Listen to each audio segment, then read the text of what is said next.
Sinjuri, il-lejla tajba, nilqakom għal 2505. Ninsabu ftit ġranet bot mill-elezzjoni għal Parlament Ewropew u aħna ser nibdew nkunu magħkom ta' kuljum wara xandiriet politiċi biex inżommukom informati b'dak kollu li jkun għaddej f'dak li għandu x'jaqsam ma' messaġġi li jkunu ħirġin kemm il-Partit Laburista kemm il-ġrajiet kurrenti li bħalma tista' timmaġinaw tajjeb ser ikunu qegħdin jiżdiedu fid-doża tagħhom issa aktar ma nibdew noqorbu lejn il-25 ta' Mejju u l-iskop aħħari huwa biex inżommukom informati ħalli hekk kif tasal il-ġurnata tant importanti li kull wieħed u waħda minna joħroġ jivvota tkunu tistgħu tagħmlu deċiżjoni informata u wara kollox tkunu tistgħu teleġu min fil-fema tagħkom huwa denju li jirrappreżenta lil pajjiżna fil-Parlament Ewropew.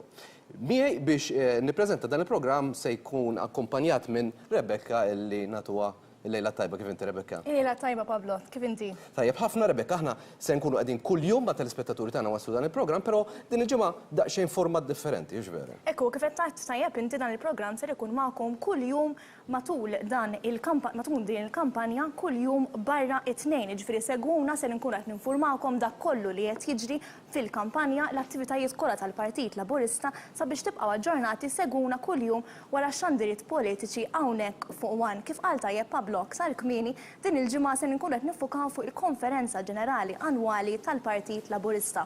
Bħalma tafu ix-xahar ta' April huwa dejjem sinonimu mal-Konferenza Ġenerali tal-Partit Laburista u din id-darba ser issir waħda differenti għaliex il-konferenza ser toħroġ miċ-Ċentru Nazzjonali Laburista u ser tmur fil-pjazezz u fost in-nies sabiex flimkien ikunu nistgħu niddiskutu il-ġejjieni tal-pajjiż tagħna.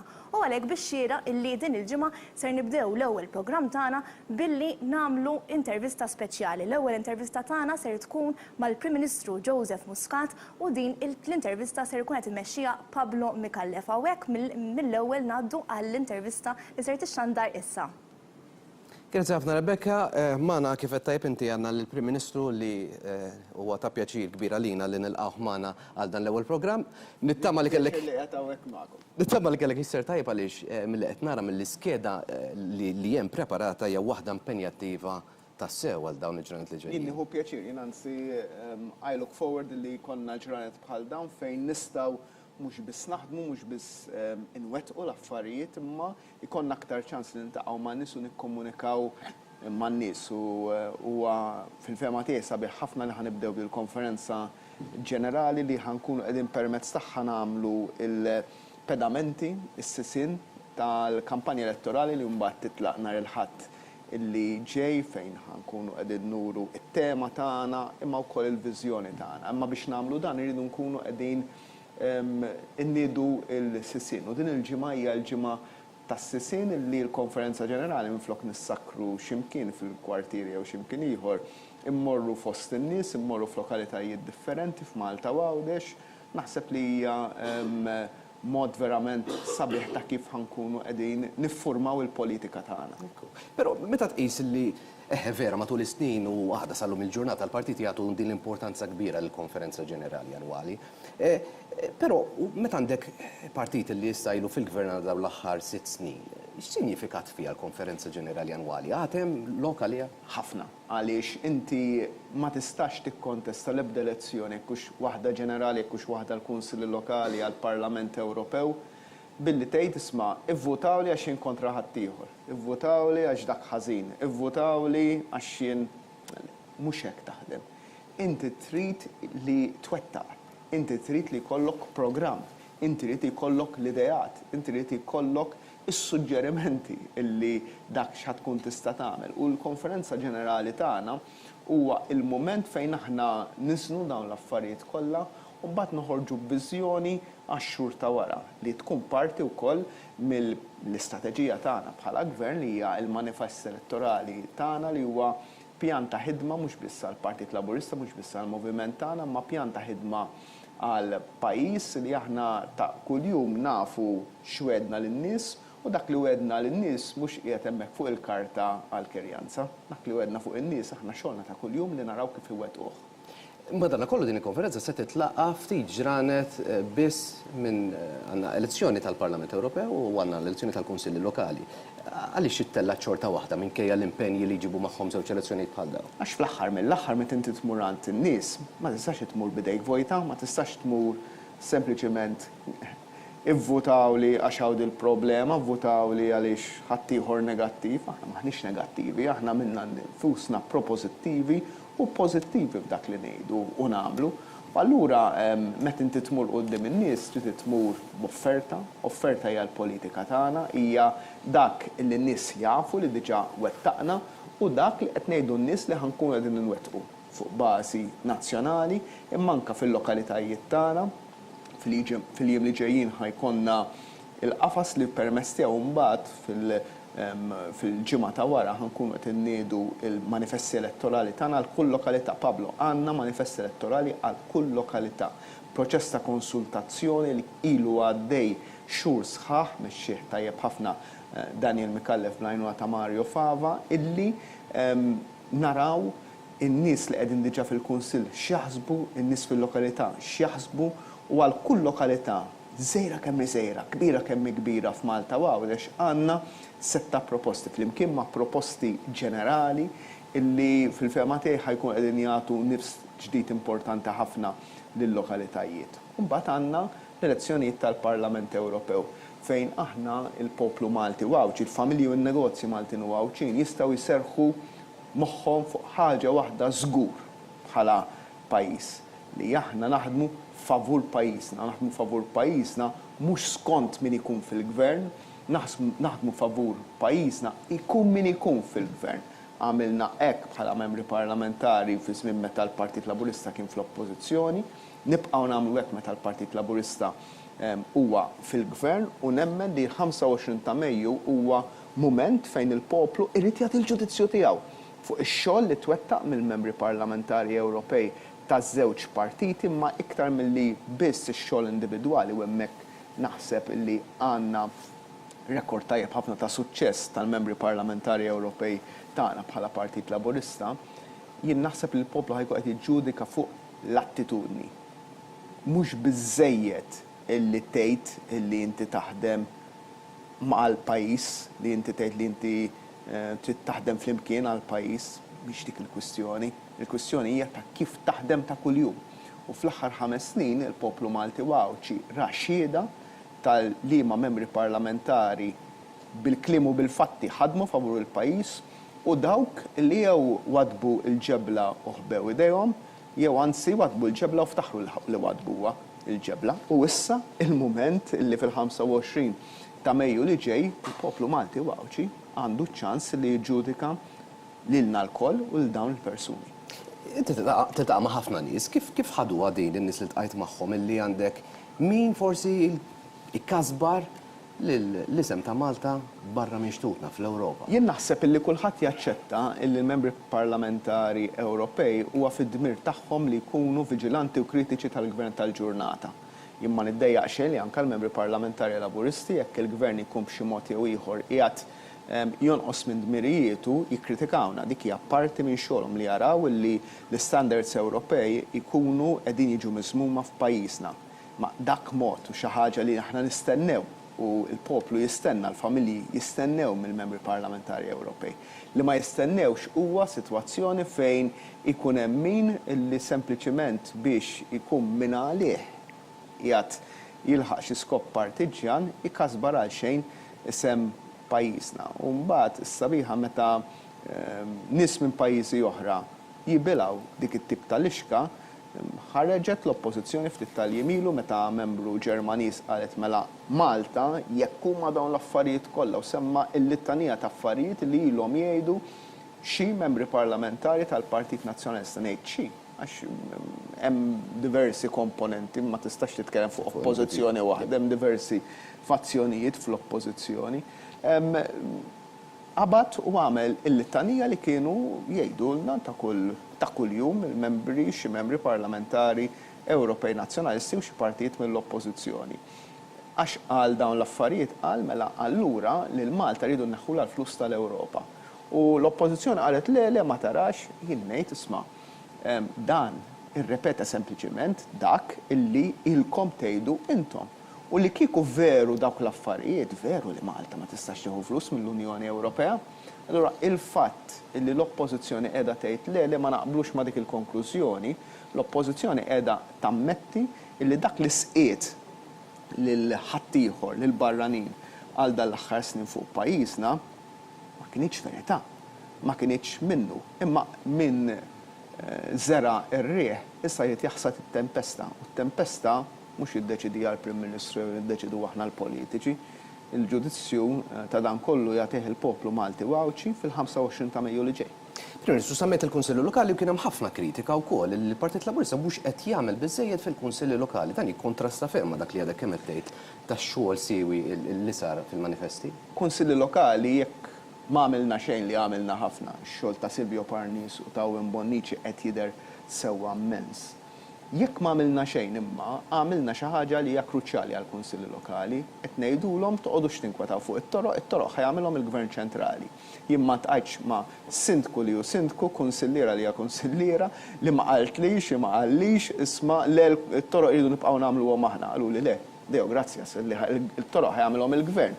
Għassallum il-ġurnata kienet dejjem sitwazzjoni li l-flus kważi kollha tal-Kunsilli kienu jispiċċaw biex jisiru xi 2 jew 3 toroq. Anzi, il-Gvern ta' qabel kien dejjen lill kunsilli Lokali biex jagħmlu xi toroq kien dejjinhom għal xi 8 snin u ma setgħu jagħmlu xejn wara li jagħmlu 3-4 toroq fil-lokalitajiet tagħhom. Issa dat toroq kollha ħajaħodhom il-Gvern, qed jagħmilhom il-Gvern, il-flus tal-Kunsilli ma naqqasnihomx, jiġifieri allura spiċċaw b'aktar flus f'idejhom u rridu jkollna sistema ta' kif ikun hemm il-maintenance. Ix-xogħol kollu li qed jsir fil-fehma tiegħi allura biss mill-qasam tal-infrastruttura jagħti impetu kbir lil-xogħol tal-Kunsilli Lokali. Ngħid jien imma l-ġimgħa d-dieħla meta nkunu qegħdin nitkellmu dwar il-manifesti elettorali individwali tal-Kunsilli Lokali ħanitlu f'dimensjoni ġdida tal-Kunsilli Lokali dwar kif il-Kunsilli Lokali jistgħu jkunu at the forefront tal-riformi kbar li qed jisiru u li ħajsiru fil-pajjiż, tal-bidliet kbar fil-pajjiż, mhux il-Kunsilli Lokali ikunu iva la qed jagħmilha l-Gvern u mbagħad wara jagħmluha wkoll il-Kunsilli. Le.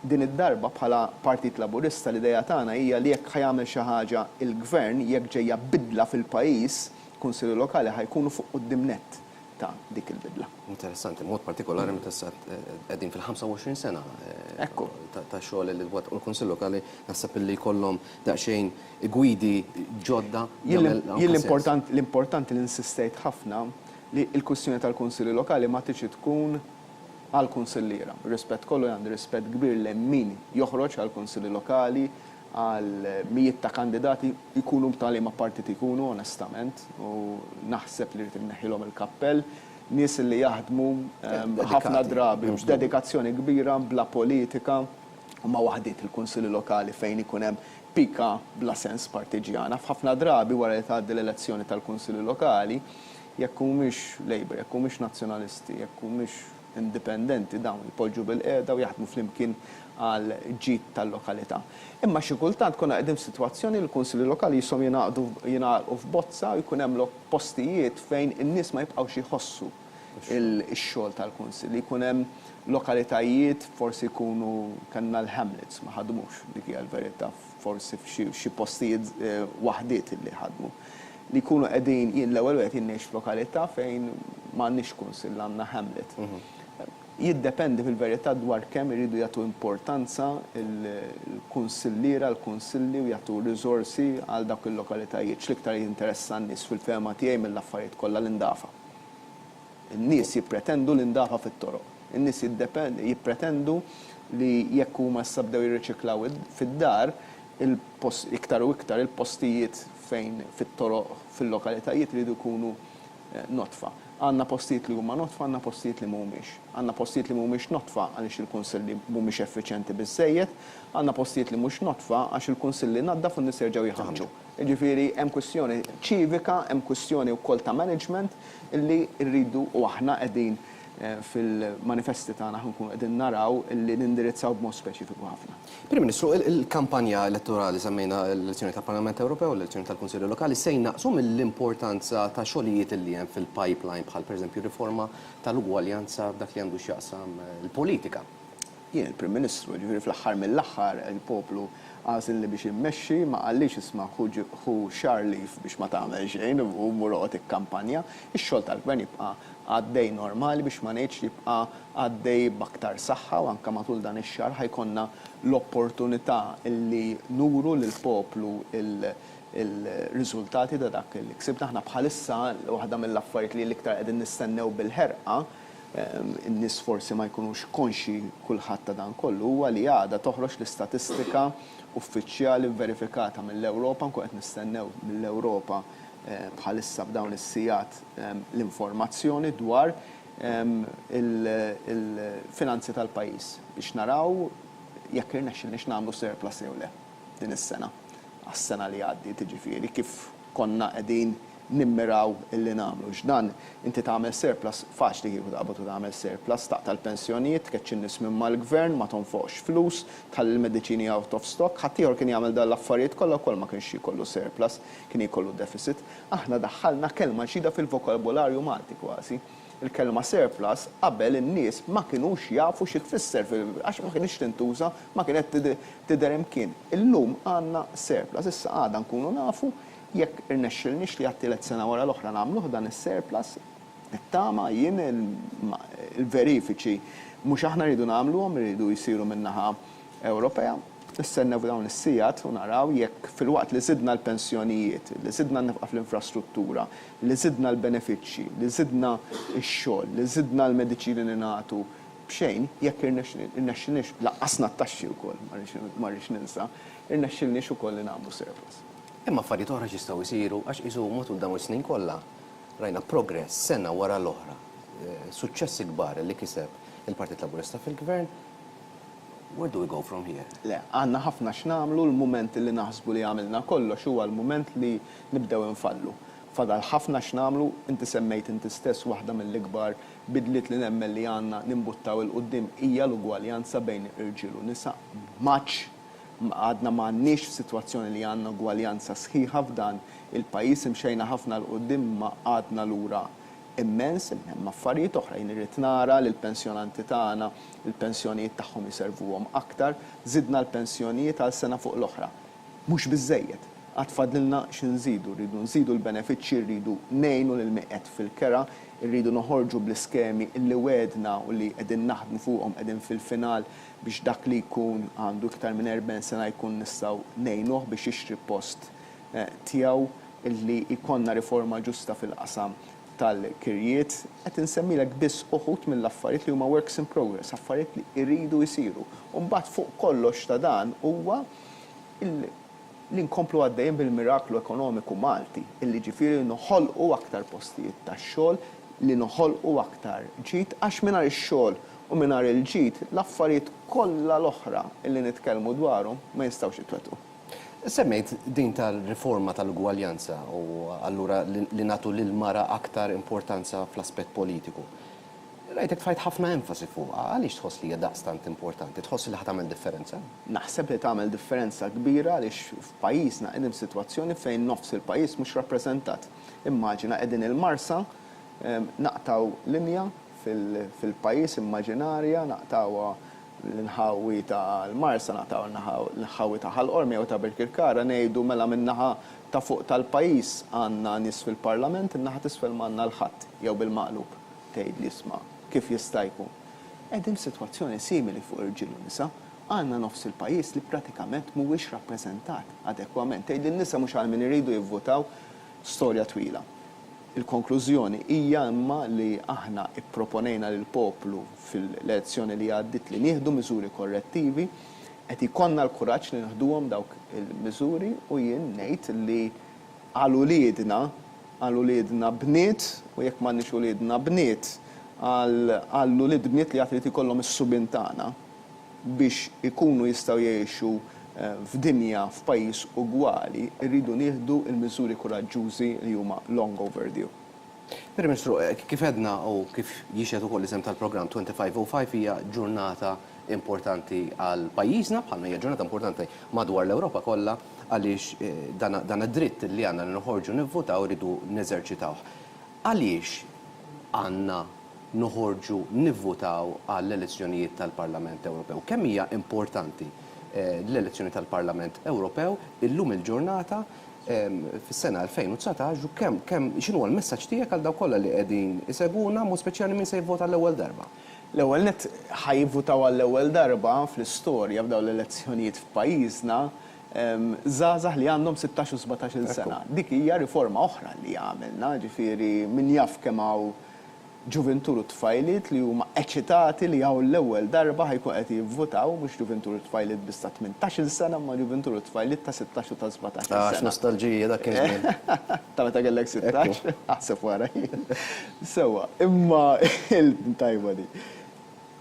Lil dawn iż-żgħażagħ jien irrid nifirħilhom u ngħidilhom li dak il-dritt huwa dritt mhuwiex rigal li ngħata huwa dritt illi kisbu u joħorġu jivvotaw. Frankament jivvotaw il-min iridu. Il-min jħossu, mhux ħanoqgħod hawnhekk biex noqgħod ngħid jafu għal min nixtieq li jivvotaw, ma li aktar rigal importanti, iktar xi ħaġa importanti huwa li joħorġu jivvotaw.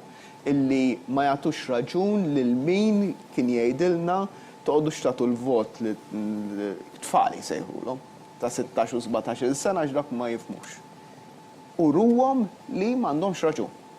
U ruhom li intom żgħażagħ li għandkom opinjoni li tistgħu tiżnu issa tivvotaw fejn tivvotaw araw intom. Araw intom. Imma importanti li tivvotaw u dik hija l-ewwel appell tiegħi. It-tieni appell tiegħi hija li jekk noħorġu nivvotaw jiena u inti biss f'dan il-pajjiż, xorta ntellaw 6 membri tal-Parlament Ewropew. Jiġifieri if anything irridu li nippruvaw ninfluwenzaw l-għażla ta' dawn is-6 persuni mi ħajkunu li ħajrappreżentaw il-pajjiż kollu. Għal xejn noqogħdu ngħidu isma' xara dawn kemm qalu kontra l-pajjiż jew kemm għamlu ħsara lill-pajjiż. Dak kliem illi ma jiswa xejn. Bil-Facebook ma tellax membri tal-Parlament Ewropew. Bis-social media ma tellax min jirrappreżentak. Billi toqgħod idgerger wara x'għamlu lil Joseph tal-Igrant u b'dan l-affarijiet kollu. Ma tagħmel xejn bihom bir-rispett kollu. L-unika mod li inti tista' tagħmel differenza huwa billi tmur tivvota f'Mejju li ġej fil-25 ta' Mejju illi ġej. U għandna bżonn illi min huwa speċjalment simpatizzant mal-Partit Laburista joħroġ illi jivvota. Insew din l-idea li il-Partit Laburista ħajtell 4 siġġijiet etta kemm il-darba kien hemm min iddejjaq li etta, imma huwa pratikament statistikament kważi impossibbli li kwalunkwe partit tella 4 siġġijiet fir-realtà x'dan mhijiex hija sitwazzjoni li iġġib kemm iġġib fl-ewwel count iridu jintirtu l-voti u ma diffiċilissima li jintirtu dawn il-voti. Allura importanti għandna 14 il-kandidat, votaw lil min tridu l-ewwel għażla, min tridu t-tieni għażla, ma naf li hija lista twila ma nitlobkom. Ivvotaw għall-14 li huma għax hija kruċjali għal kif imbagħad jmorru s-siġġijiet l tagħna huwa nżommu it-3 siġġijiet li għandna u li konna l-aħjar riżultat possibbli bħala dak li għandu x'jaqsam ma' riżultat ta' voti bħala ammont ta' voti. Mingħajr ma nieħdu xejn for granted.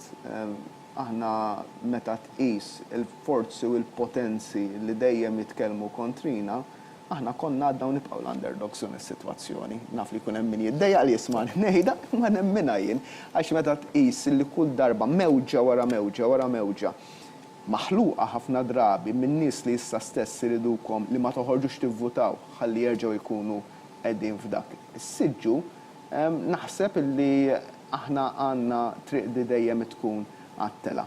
U mbagħad għandna l-kwistjoni tal-lokalitajiet tagħna fejn jien nemmen li rridu nikkonfermaw il-kunsilli li huma tajbin. Ħa nitkellem ċar. Irridu nikkonfermaw kunsilli li huma tajbin, irridu nibdlu kunsilli fejn il-maġġoranzi li ma kinux tal-Partit Laburista ddiżappuntaw u naħseb huwa fil-fakultà ta' dak li jkun illi jekk inti kien hemm kont qiegħed f'lokalità fejn inti s-sindku tal-Partit Laburista m'għoġbokx ta' kif ħadem, l-għasla mhux ma tmurx tivvota. L-għasla tmur għandek lista ivvota l-ħadd ieħor. Bir-rispett kollu fuq l-lista tal-Partit Laburista għalhekk hemm nies differenti illi qegħdin jikkontestaw. Min-naħa l-oħra hemm ħafna sindki li għalija ħaqhom vot ta' fiduċja kbir ħafna. Prim Ministru, grazzi ħafna li kont magħna dan l-ewwel programm, bla dubju konna ċans li nerġgħu niltaqgħu matul din il-kampanja. Bla dubju, aħna għadna ma bdejniex, ħanibdew il-ġimgħa id-dieħla ma f'din biex ngħidu f'dil ġimgħa għandna running illi nibdew ftit nhar il-ħadd li ġej nibdew uffiċjalment kalla jrid. Grazzi ħafna Prim Ministru. Grazzi lilek. Minn hawn ħanaddu għal ftit momenti ta' pariri kummerċjali nkunu magħkom ftit ieħor.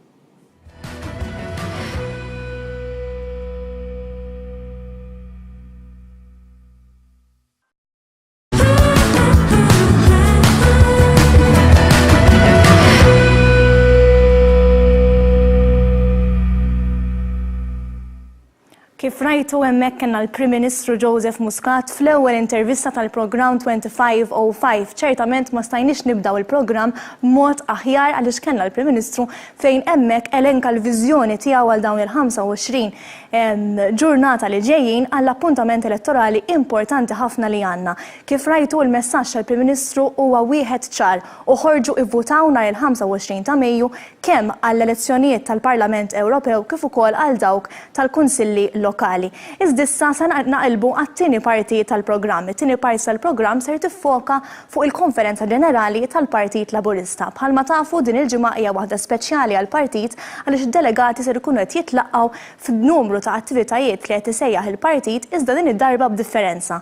Minflok li l-Konferenza Ġenerali ser tittieħed u ser tittella fil-Ċentru Nazzjonali Laburista, iżda issa id-darba ser tkun waħda differenti għaliex ser immorru fost in-nies, ser immorru fil-pjazzett tan-nies, ser nitkellmu man-nies għaliex irridu nistiednu lil kulħadd biex ikun parti mid-diskussjoni. Iżda għal dan u aktar ħejjejna feature sabiex nelenkaw xi tfisser il-Konferenza Ġenerali għall-Partit u għad-delegati li ta' kull sena jkunu qed jistennew biħġarhom din il-ġimgħa tant speċjali. Naraw il-feature.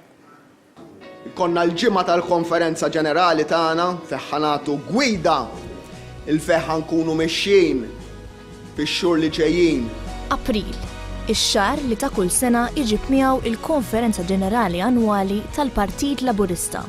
Jiem ta' attiviżmu fejn il-Partit Laburista mhux biss iħares lejn dak li wettaq tul it-12 xahar ta' qabel iżda jiddiskuti u jitkellem dwar il-ġejjieni. L-uniku mod kif il-bidla f'pajjiżna saret qed issir u tkompli ssir hija permezz ta' dan il-moviment. Kienu ġuħ waqtiet sentimenti li konvinċewni aktar minn qatt qabel li dan il-moviment passat kbir għandu futur ikbar. Ikkonvinċewni li dak li qed inwettqu llum huwa biss il-bażi ta' suċċessi ferm aqwa. Ikkonvinċewni li dak li qed niksbu flimkien qed iħejjina flimkien għal Malta ta' għada. Għax partit fil-gvern ma jistax jieqaf mal-jum ta' riżultat fl-elezzjoni ġenerali, anke jekk dak ikun wieħed pożittiv. Partit irid jibqa' jiġġedded, mhux biss fl-istil u l-mod kif iwassal il-messaġġ, iżda wkoll fil-messaġġ innifsu. Illum il-Partit Laburista huwa l-għażla naturali tal-Maltin u l-Awċin, riżultat tal-fatt li jifhem u jindirizza l-aspirazzjonijiet tagħhom.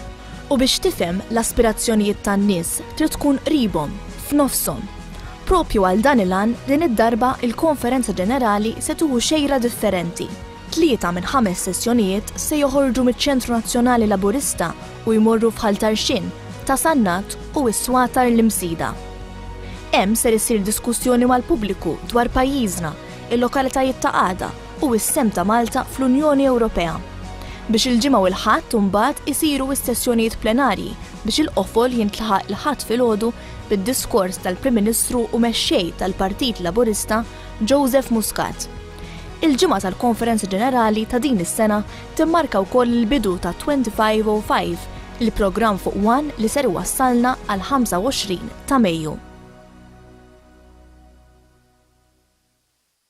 U hemmhekk ħadna daqsxejn idea dwar il-Konferenza Ġenerali Annwali illi kif smajna matul dan il-programm, kif smajtu wkoll fil-ġranet li għaddew forsi qrajtu wkoll fil-ġurnali se tieħu xejra daqsxejn differenti u forsi biex nitkellmu aktar fid-dettall dwar dan tajjeb illi nilqgħu fostna lil Lidja Bella li hija s-Segretarja tal-Eżekuttiv tal-Partit Laburista kif ukoll Jorvin Vella, Segretarju Ġenerali tal-Forum Żgħażagħ Laburisti. Lejla tajba, Sinjuri. Lejla tajba.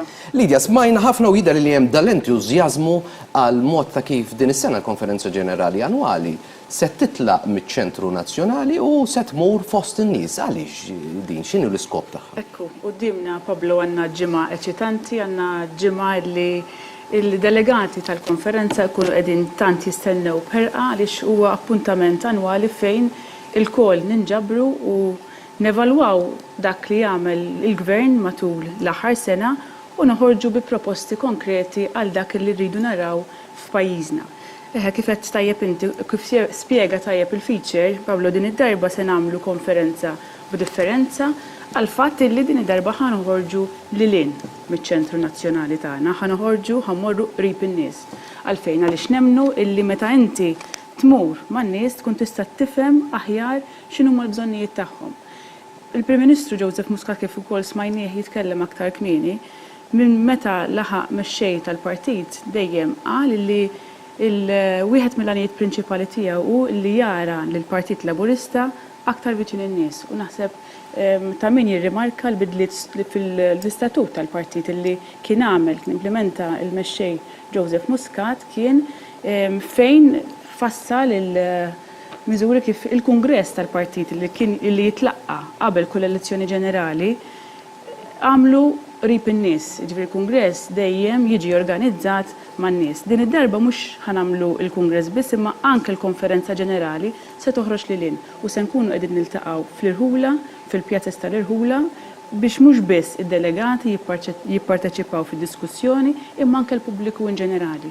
U jiena min-naħa tiegħi jinħeġġeġ lill-pubbliku biex iva matul din il-ġimgħa jingħaqad magħna f'dawn l-attivitajiet li għandna għada se nkunu qegħdin niltaqgħu ġewwa Tarxin fi Pjazza Agata Barbara fejn se nkunu qegħdin niddiskutu it-tema pajjiż li mhix il-qudiem. Imbagħad l-erba' se mmorru ġewwa Għawdex ta' Sannat fi Misraħ Santa Margherita u l-ħamis se mmorru l-imsida niddiskutu l-lokalitajiet ta' għada. Id-diversi temi li għandna kif spjega tajjeb il-Prim Ministru huma imorru ħankunu qegħdin niddiskutu kemm ix-xenarju lokali u anke x-xenarju Ewropew.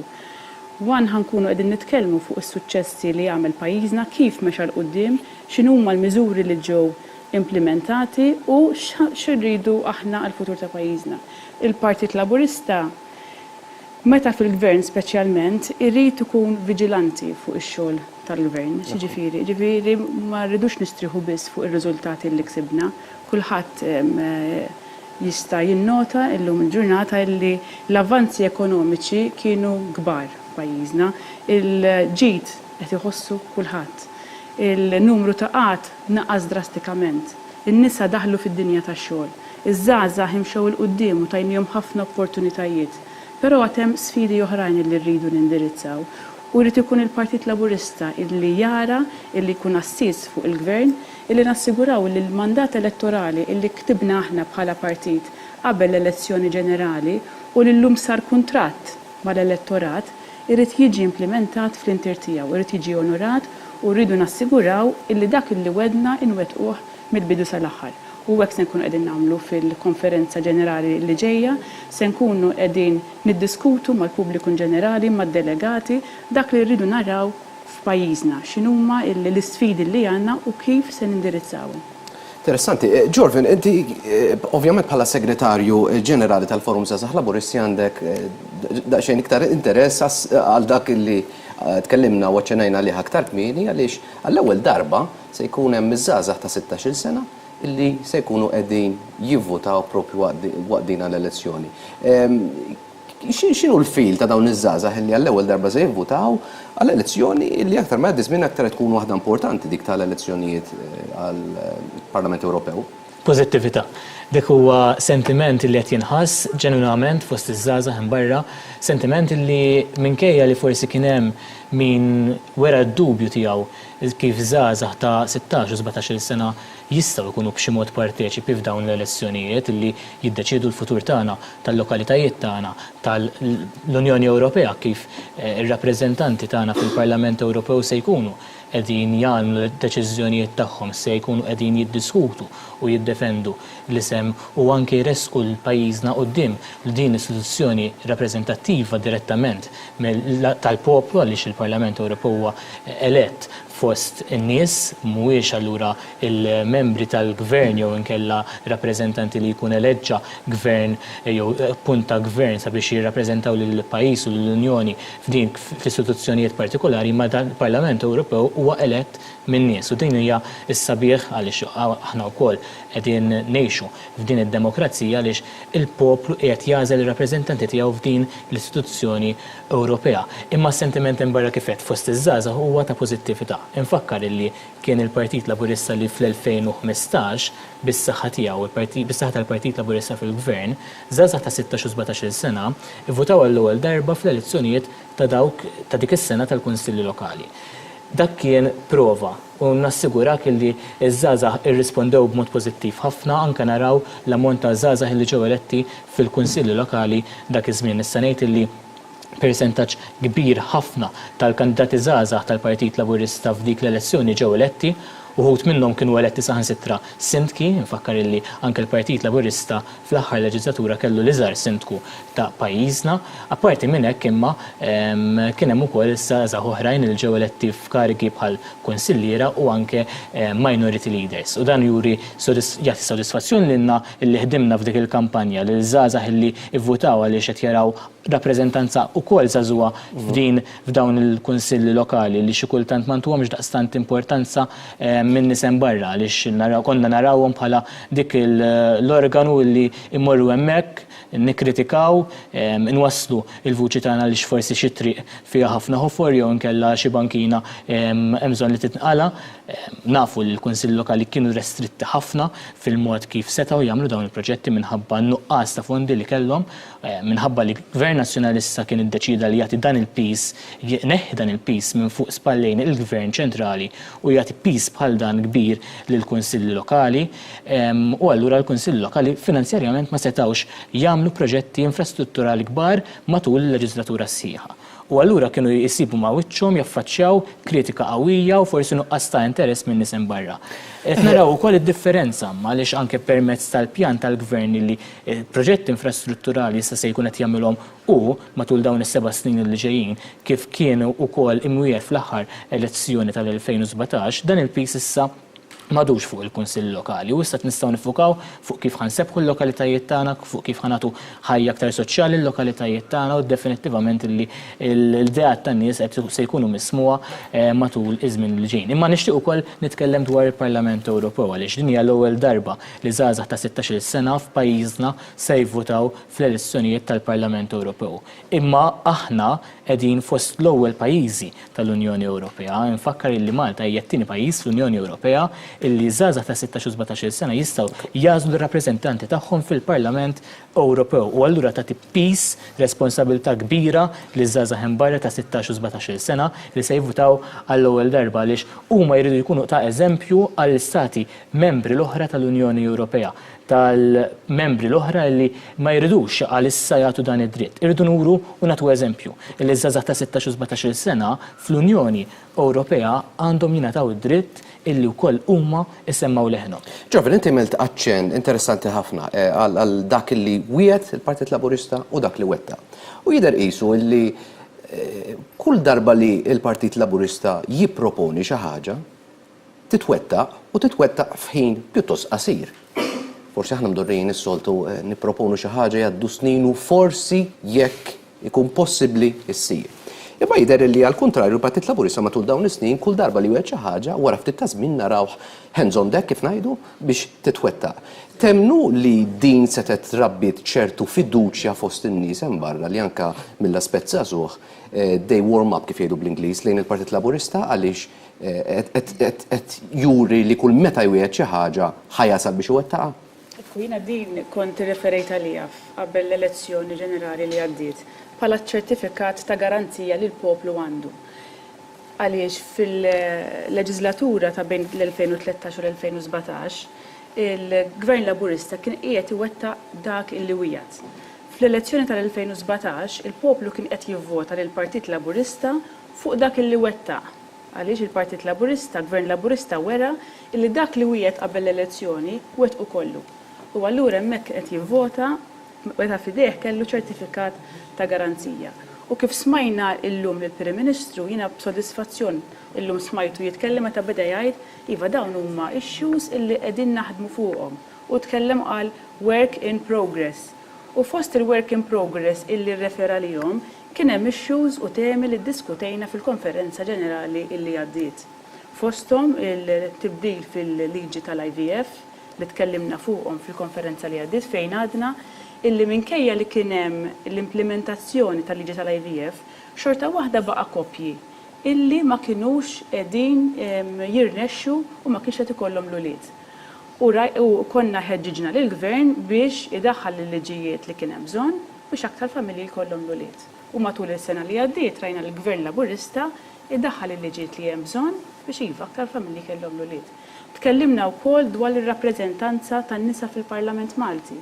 U għedna li minkejja li l-mara għamlet avvanz il-qoddim, minkejja li l-mara daħlet aktar fid-dinja tax-xogħol, ma ninsewx li qabel l-2013 Malta kienet ta' qabel tal-aħħar fost il-pajjiżi tal-Unjoni Ewropea blanqas rata ta' nisa fid-dinja tax-xogħol mill-aħħar.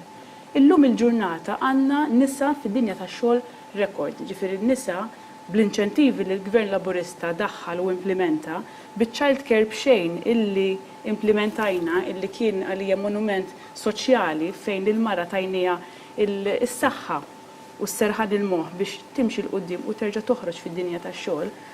Dawn il-miżuri l-mara tajnija il-libertà biex iva ankaj tidħol fid-dinja tax-xogħol. Però sa llum il-ġurnata xorta għad baqa' stumbling block hemm xi raġunijiet li l-mara xorta mhux qed tidħol biżżejjed fix-xena politika. U dan konna rrimarkajni ukoll fil-konferenza ġenerali li għaddiet.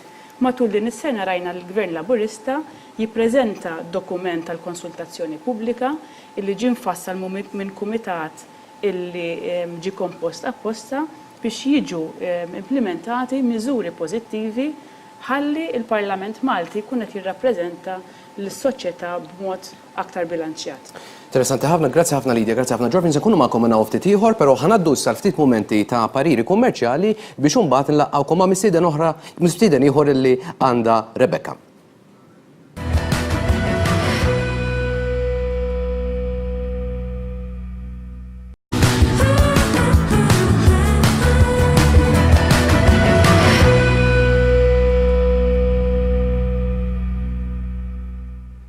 Kull programm ser jibda jkollna din ir-rokna speċjali fejn ikollna intervista ma' persuni diversi dwar suġġetti varji li jkollhom x'jaqsmu mal-ġurnata. Illum għandna magħna lil Lewis Gatt li huwa l-kap tal-Uffiċċju Elettorali tal-Partit Laburista. Lewis qiegħed hawnhekk li huwa sinonimu ma' l-elezzjoni, ġifieri xin jaraw wiċċek fuq it-television Lewis in-nies jkunu jafu li ġejja elezzjoni.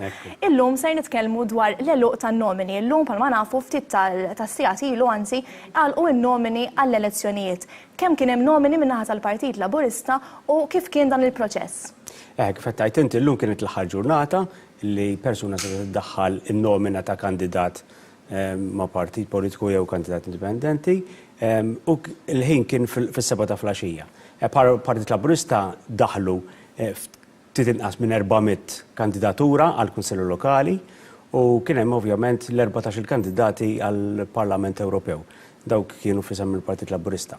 Mill-indikazzjoniet li kellna sakemm ġejna hawnhekk, il-Partit Nazzjonalista kellu għandu inqas minn 300 nomina għal kandidati tal-Kunsilli Lokali. Jiġifieri żgur il-Partit Laburista għandu 100 nomina aktar mill-Partit Nazzjonalista fejn titlu nomini għal-Kunsilli Lokali. Kif konna ngħidu qabel anke waqt id-diskussjoni mal-panel il-Partit Laburista kellu diversi kandidati fi dawn il-Kunsilli Lokali, speċjalment rajna aktar numru ta' nisa li qed jipparteċipaw u qed ikunu qed jikkontestaw il-Kunsilli Lokali fil-waqt li għandna ħafna żgħażagħ ukoll kandidati, ġifieri dik hija xi ħaġa interessanti ħafna u l-Partit Laburista dejjem għamel minn kollox biex jattira iż-żgħażagħ kif ukoll in-nisa biex jinvolvu ruħhom fil-politika. Ħanaddu għal xi ħaġa oħra, għadha jum importanti ħafna għaliex għadha ser jibdew jitqasmu dokumenti tal-voti fid-djar u din is-sena ser ikollna żewġ dokumenti tal-voti għaliex ser ikollna dak tal-Parlament Ewropew kif ukoll dak tal-Kunsilli Lokali. Kif inhu dan il-proċess kemm hu importanti u x'inhu l-appell tiegħek? Kif tajt inti minn għada jibdew jitqasmu bibbi bid-dokumenti tal-votazzjoni, infatti kważi 6 distretti diġà kien hemm handover ta' dokumenti tal-votazzjoni lill-Pulizija, inkluż il-briefing li l-Kommissjoni għamlet lill-Pulizija, u għada fl-ofsanar ta' filgħodu jitqasmu d-dokumenti tal-votazzjoni handover lill-kumplament tad-distretti u minn għada stess jibda jitqassim bibbieb ta' dokumenti tal-votazzjoni. Kif għat tinsewa wkoll illi ħajkun hemm żewġ dokumenti tal-votazzjoni, dak tal-Parlament Ewropew u dak tal-Kunsill Lokali. Ovvjament mingħajr vot ma tistax teżerċita id-dritt tiegħek sabiex tivvota u għaldaqstant huwa importanti immens illi tirċievi dak-dokument tal-votazzjoni. L-appell tiegħi hu illi kemm jista' jkun f'kull residenza jekk ikun hemm adult li jirċievi d-dokument tal-votazzjoni aħjar, għaliex ovvjament jistgħu l-proċess jħendjaw lil persuna adulta f'kull unit, f'kull dar, sabiex ovvjament kemm jista' jkun jitqasmu d-dokumenti tal-votazzjoni il għaliex imbagħad wara dil-fażi ikollok tmur personalment ġewwa l-għassa tal-lokal sabiex tiġbor dokument. Għaldaqstant nappella sabiex isir l-iktar kemm jista' jkun sforz ħalli jitqasmu d-dokumenti tal-votazzjoni f'din l-ewwel fażi. Ekku, kif qed tajt tajjeb inti importanti li xi ħadd ikun id-dar sabiex ikun jista' jiġbor id-dokumenti tal-voti.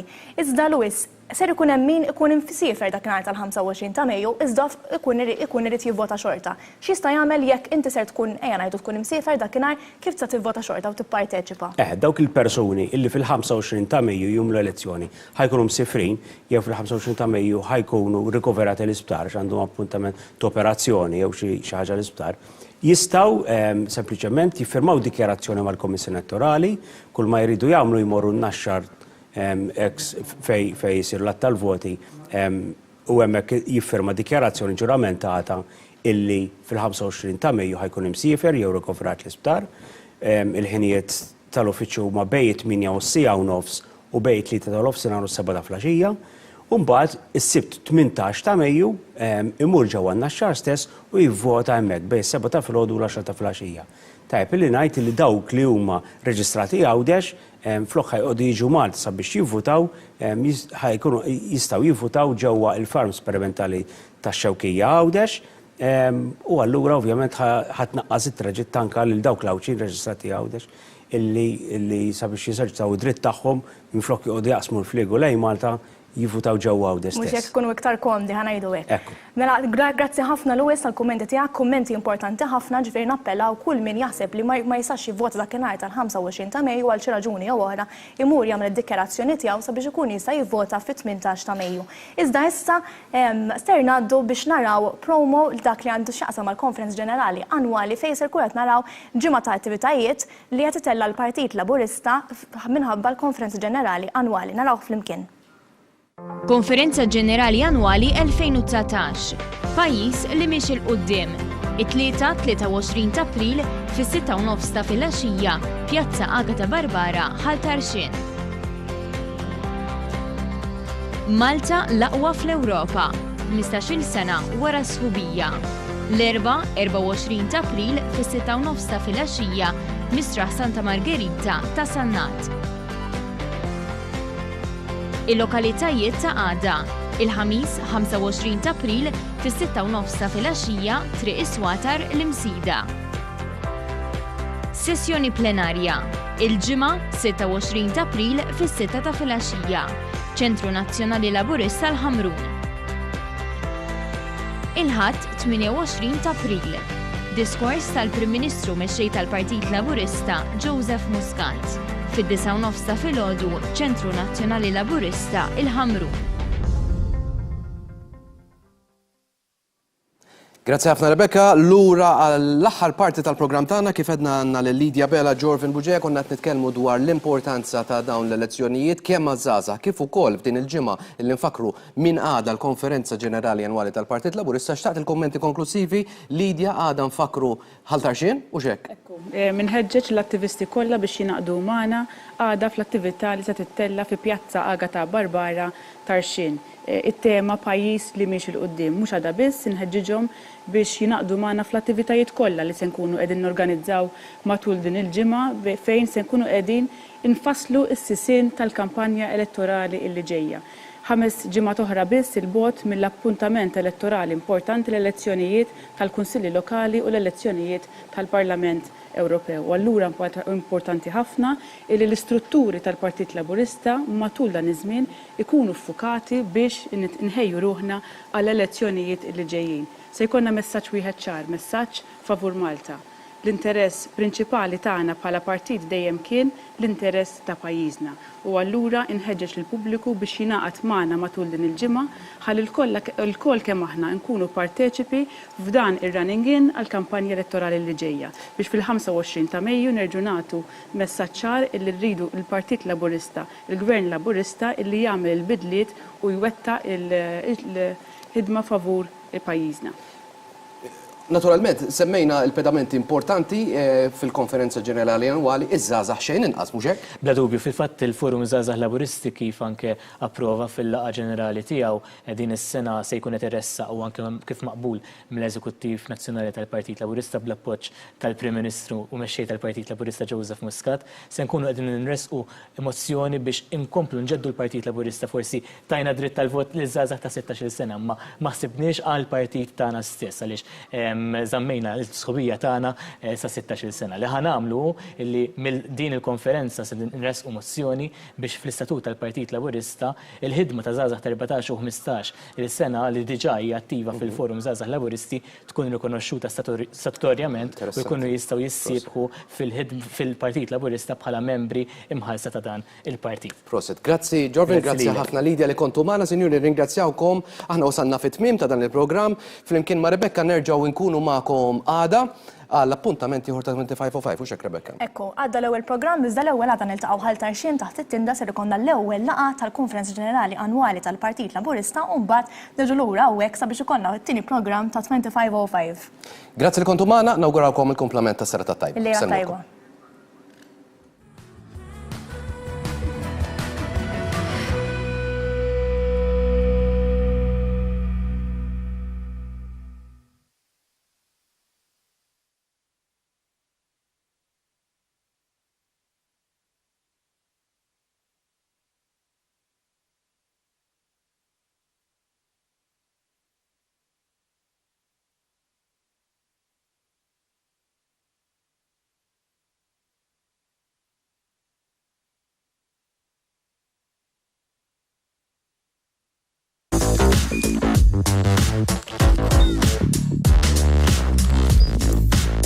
Idħol fuq one.com.mt u hemmhekk tista' tara l-programmi kollha li jxandru fuq One permezz ta' One Play.